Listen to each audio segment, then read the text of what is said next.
Halo teman-teman, perkenalkan, saya Muhammad Rehan Iqbal, NIM 135181134. Pada kesempatan kali ini, saya akan sedikit menjelaskan mengenai makalah saya yang berjudul Penerapan Algoritma Greedy dalam Strategi Bermain Permainan Age of Empires to Age of Kings bagian zaman ke-8.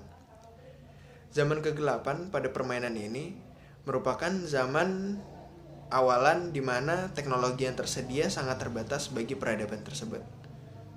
Selain itu, pengembangan yang dapat dilakukan sangatlah luas sehingga kita perlu mengatur strategi dalam mengembangkan teknologi apa saja yang diperlukan. Nah, sebelumnya saya akan sedikit menjelaskan mengenai algoritma greedy.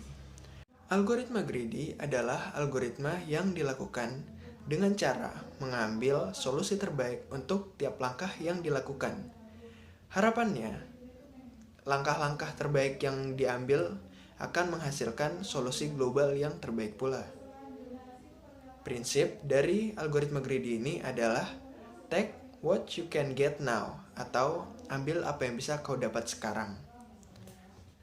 Elemen-elemen dari algoritma greedy ini antara lain himpunan solusi atau S, himpunan kandidat atau C, fungsi kelayakan, fungsi seleksi, dan fungsi objektif. Kita akan mencoba mengaitkan antara algoritma greedy dengan strategi bermain permainan Age of Empires to Age of Kings.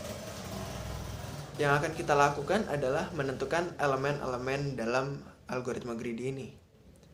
Yang pertama adalah himpunan kandidat. Himpunan kandidat dari strategi bermain permainan ini adalah seluruh langkah-langkah yang dapat dilakukan oleh pemain, yang tentunya memiliki jumlah yang hampir tak berhingga, karena banyaknya opsi langkah yang dapat dipilih oleh pemain. Selanjutnya adalah fungsi seleksi. Fungsi seleksi dari permainan ini adalah mengambil solusi yang dirasa dapat memajukan peradaban lebih jauh lagi.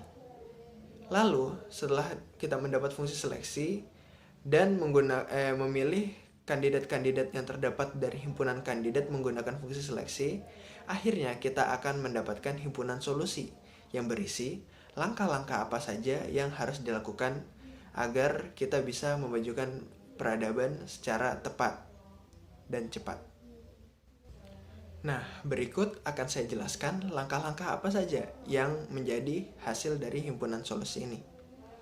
Yang pertama, pada awal permainan yang harus dilakukan adalah menambah jumlah villager dari town center kita. Nah, jumlah yang harus ditambahkan itu tergantung pada resource awal yang kita terima.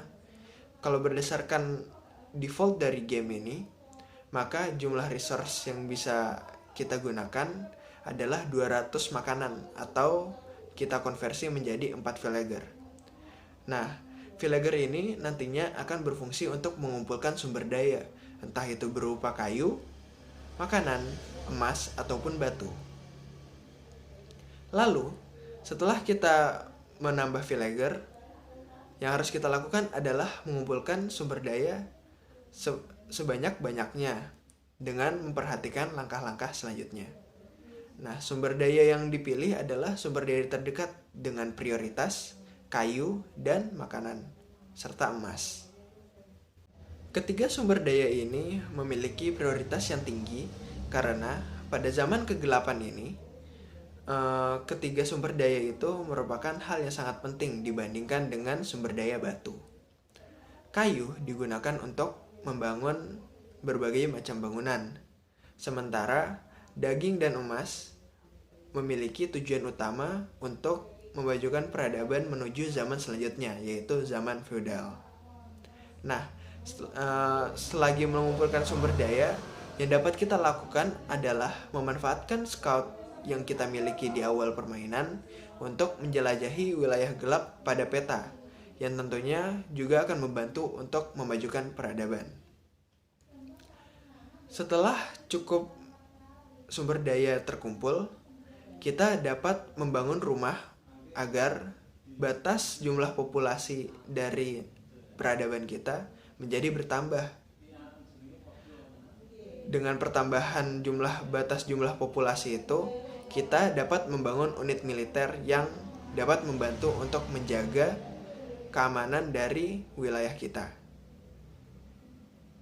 Selanjutnya, setelah berhasil membangun unit militer, yang harus dilakukan adalah membangun outpost.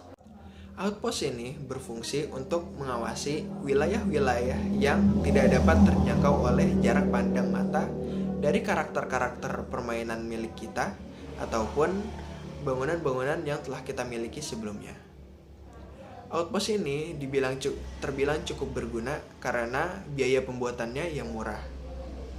Nah, setelah kita berhasil membangun outpost, bisa dikatakan peradaban kita memiliki kondisi yang cukup stabil sehingga kita bisa melanjutkan untuk mengumpulkan sumber daya untuk maju ke zaman berikutnya, yaitu zaman feodal.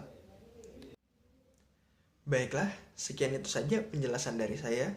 Lebih dan kurangnya mohon dimaafkan. Terima kasih telah menyaksikan.